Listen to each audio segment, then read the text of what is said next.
Obsession and the Backrooms. Basically this year's Barbenheimer, but for sickos. So which one's better, Obsession or the Backrooms? Doesn't matter, Uncle Ben, because both are beating Star Wars. Obsession came out before Backrooms, but they came around roughly around the same time. Don't get me wrong, I think both movies were great. Backrooms was good in its like world building and the type of movie that they were trying to make. It looked like they're trying to set up a franchise. The movie felt like a build up to me, and by the time that we were actually getting somewhere, boom, the movie's over. The movie made me go, huh, that's it? The Backrooms will return in Avengers Doomsday. Obsession had a really good, strong ending. I think the build up in the beginning, like, it was good, but you can tell this is an independent film. The Backrooms was like this weird little creepy picture from years ago. It's kind of like public domain in a way. Obsession, I had never heard of anything, and I'm so glad I didn't see any trailers. I got recommended this film, and they didn't even know how to describe it for me. It's like describing a dog to someone who's never seen a dog, and then try to make them draw it. I can describe that. A four-legged creature that's very furry, and it's all cool looking, and it licks you. I give Obsession like a 9.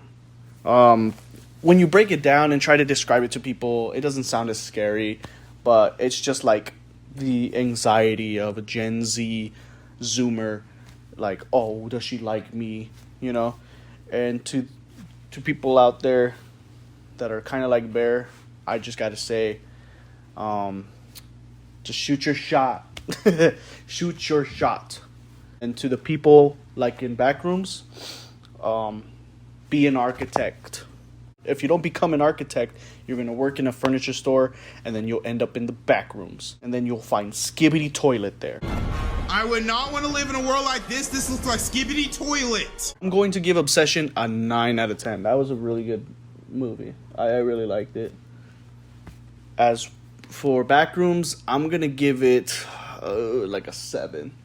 Yeah, I'm gonna give it a 7. I think the set design was awesome. I think the story that they're trying to tell and explore, the world building was awesome. I just needed more. Obsession felt like a complete movie. Here's my gripe with Backrooms. It feels like a TikTok video that has like 4 multiple parts. And like, instead of just making it all one giant part, they're like, follow for part 2. Shorty, I know what you need. Guess what movie we saw? But yeah, no, they introduced some like characters for this movie. Like Clark was the main guy, and he Clark, and then the therapist lady. Never got her name. I think it was Mary. In the beginning, you really do feel for him. You can see that he's struggling really hard. So it's actually Mordo, and he's actually in a different multiverse. Yeah, it's the Mordo guy. So he was a failed architect who was going through like a divorce, or maybe they were just not talking. I don't think he went through a divorce, but he was like, "Get off your fat ass." The therapist lady, I don't think there was much to talk about with her. Like, the whole time she was just like, did you notice she was breathing a lot, like really hard? She was like, when she was in the Backrooms, or like in general? Like in in the Backrooms. Maybe she's just terrified. I mean, like when she walks in, she's like, "What's going on?" And then she sees like all the weird. It'd be like 5 seconds of just that, like. I don't remember this. With this movie, I never really got scared. The person I went with said they got scared at every single jump scare throughout the film. Yeah. And I only jumped one time, and that was towards the end of the film. The guy next to me, like, he had like a full thing of popcorn, and in the beginning of the movie when it happens, the guy literally like launched all his popcorn like next, and then I look over, he's going like this, like picking up every single piece of popcorn. What freaked me out was when the dude, I think his name was Bob, he goes down the little like the slide kind of, yeah, the ramp, and then he's like in that room with a bunch of clothes on the floor, in the pile of clothes, there was like a character like peeking over like that. And when he very gets in, when he looks in, or when he like looks at the other pile of clothes. Yeah, when he's looking around, and you can see like a person watching him in the pile of clothes. I think that was the kid, man. And The like poster. the poster. Somebody said that too, and I was like, no, this thing like when he got closer, it like started hiding more. I swear, there's like a scene where there's like a hand, just a hand, like in the corner. I think they're called the still lifes. I'm gonna be real. None of them scared me. This movie wasn't even that scary. I definitely felt like It was eerie. It was definitely eerie. That's what the word was. The creatures were not scary, especially Pirate Clark. I hated him. You didn't like Pirate Clark? No, because I saw a picture of what the original entity or the thing in the Backrooms is. The bacterium. Yeah, the bacterium. Yeah. So,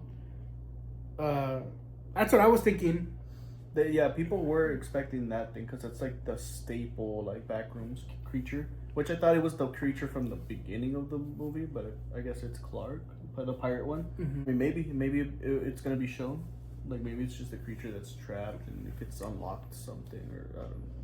Apparently, like the original OG Backrooms is just that picture alone. Everything else, like the shower rooms and all those extra rooms, were added later in other people's continuity. The Red City. Mm-hmm. I like the shower rooms. I like that they show that. That's the pool rooms or the pool rooms. Before the movie progressed, I was like if someone's trapped there, like what do they eat? And then I guess you can eat the still life. How would you know that? Well, yeah, like I guess the dude was just crazy enough to find out. But it's like some weird like foam, but it looks like rice. It looks like sticky rice. I thought it reminded me of. It looked like Jello because I swear like when he cuts it out, it like jiggles a little bit. Yeah. So that's what it reminded me of. So I was like, oh, it's like slimy too. Yeah, that's what. Like, has he been eating that one singular guy before? Because it shows his belly, and then he obviously stabs him. But like, is that why he's tied to the chair? Did he like eat his foot? Did he eat his just something else part of him that we? I figured that they just regenerate. But does that mean that like you can't really kill a still life?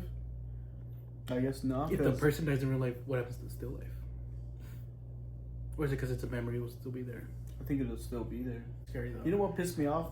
He was like, "Oh yeah, you can eat them. It's edible." But I was waiting for him to like try a piece, and he never did. Did you notice how he's like, "Oh, they don't feel anything, they don't react or anything like that." But the second like Pirate Clark shows up, the red dress lady started booking it. We're together? Yeah, I thought they were gonna explore her more, like show the wife. Because even though they're like, I don't think they were fully divorced. They were just like not talking for a bit. But because he was missing, and they didn't really specify how long he's been missing. But it's enough for like the therapist was like, okay, yeah, he's been gone for a bit. I still don't get how it works. Like there's like items and stuff of events that happen later in the movie, but hasn't happened yet. The red dress lady was running away with her head like scalped, but that doesn't happen until later in the movie, because that's when that happens. That's when Clark barely gets in there with the camera. Oh, in the Christmas scene. Yeah. So her running at him is actually her holding her hair? Well, that's what people were saying. Like, oh, she's probably... Because she was like this, running around, and people were like, oh, maybe that's because like they scalped her head. But that was like later in the movie, so I'm like, is it like a time loop? How come they didn't attack him the first time? Yeah, like, what's their purpose? Are they all evil? Because at the end of the film, spoiler, it shows Mary has a still life. But isn't she still technically in the place? Because the interview takes place... No, they got out of there. Oh, okay. Yeah, it was like a portal. They took her out. Cups of the rose, bitches in my old phone. Which movie was scarier to you? Backrooms wasn't scary at all. It was just more like eerie. The Patrick and SpongeBob going up the escalator. I wished I lived in the same world as the best movie of the summer. What the? Did you predict a lot of the scenes? For Obsession? The Obsession. Oh yeah, like when the one girl dies in the car, because the way it was shot, I was like, something's gonna come out of that window. I was like, oh, she's gonna run through the window. she's gonna kill her. Yeah. Like immediately, I was like, she's gonna kill her. You know, and I think it was just how loud it was. Like everyone in the theater jumped at that scene. Like, not to be rude, but this is where the budget shows is her body, her corpse. It just looks so fake and like bad. Later in the movie when she's like sitting. No, like immediately. Oh. When it cuts to her, like her face and it's like her eyeball sticking out, it's just like pure plastic. Like I was like, oh, it doesn't look good. And the cat, like it looks like a plushie. I was like, oh, Yeah. I was like, oh, it's supposed to be the cat, but it looks so bad.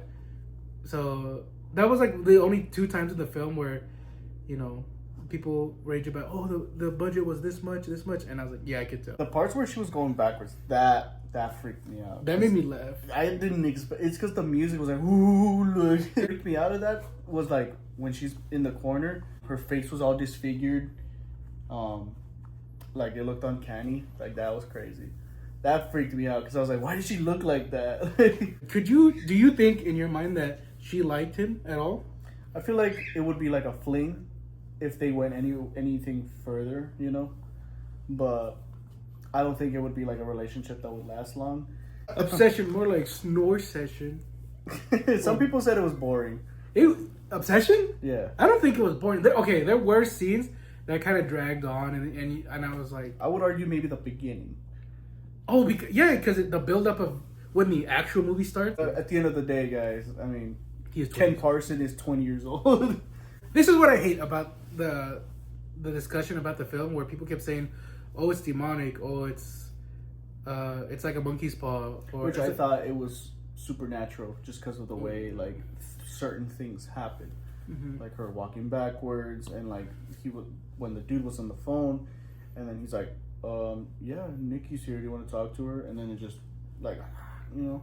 Yeah, but the director said over and over that there's no demons, there's no possession. It's just the item. That's why with the One Wish Willow, I never thought of it like, oh, it's a demon. She just got brainwashed. That's it.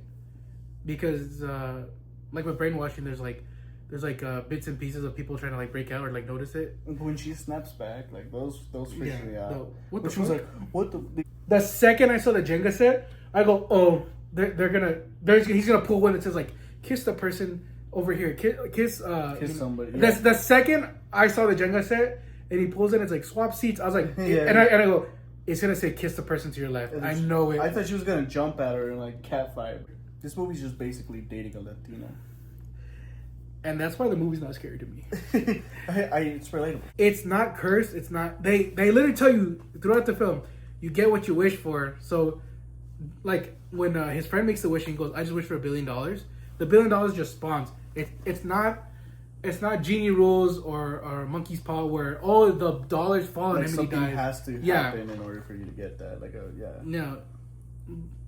That's what I'm saying. So when his wish was like, I wish he was obsessed with me and loved me more than anyone else in this world, that's how he fucked up. If he just said, oh, I wish I knew how to get with her, or I wish I knew what to do, or I wish she liked me more, which I think that's still like bordering it with emotions. And that's why in Genie Rules, you can't wish for someone to fall in love with you. The Wish Willow thing, I like when you break it, it reminded me of weapons. And that's why I thought maybe it's witchcraft. That's why I thought like, okay, maybe she's not possessed by a demon or anything like that, but she's under a spell because of the One Wish Willow, and it's like a willow tree. There's like something related to witches with that. The break sticking thing reminded me of the movie Weapons because they did the same thing. To me, I don't think there's a thing to continue with that story.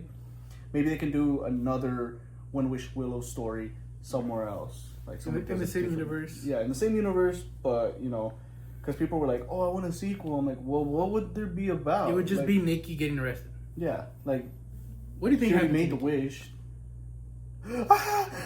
No matter what angle you put it at, there's 3 bodies at Bear's house. There's $1 billion just Somewhere. Yeah, Did you like the ending? the way it ended. Mm-hmm. Yeah, Do you think that when I was watching the scene where he goes into the bathroom and he had the gun, I was like, he's not gonna do it. You know? yeah. I was like, he's not gonna do it. For him to be like with the bottles. The What was the other way? Well, he was gonna shoot himself, Yeah. and then he was gonna do what else? I just remember him about to shoot himself. I think he was gonna cut himself. I don't remember him. And then he grabbing was like, something. no, never mind. Because there was a knife. I don't remember the knife. No, I remember he pulls out the rock.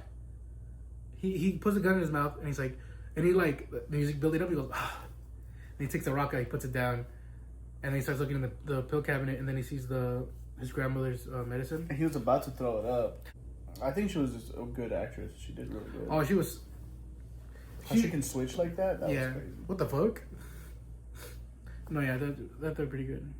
The scene where the love montage where they're like getting together, they're like laughing at the dinner table and they're like this, ha ha, and it cuts to her phone, and it's, I don't know if it's AI, but it's like a image and it says like, I want to wear your skin as a sweater, and I was like, oh, she's already crazy. Like there's something like a drawing. It's like a 2D drawing. Mm-hmm. Yeah, that looked AI, bro. You see how big her hair was? Yeah. So that is actually a helmet. Oh, because she has to bust down the window. She wears like a giant helmet and it's covered in hair. That's why her hair looks massive in that scene. But that's it, guys. Next video, the Amazing Digital Circus. Oh man, Digital Circus. Y esta es la Digital Circus. Yeah!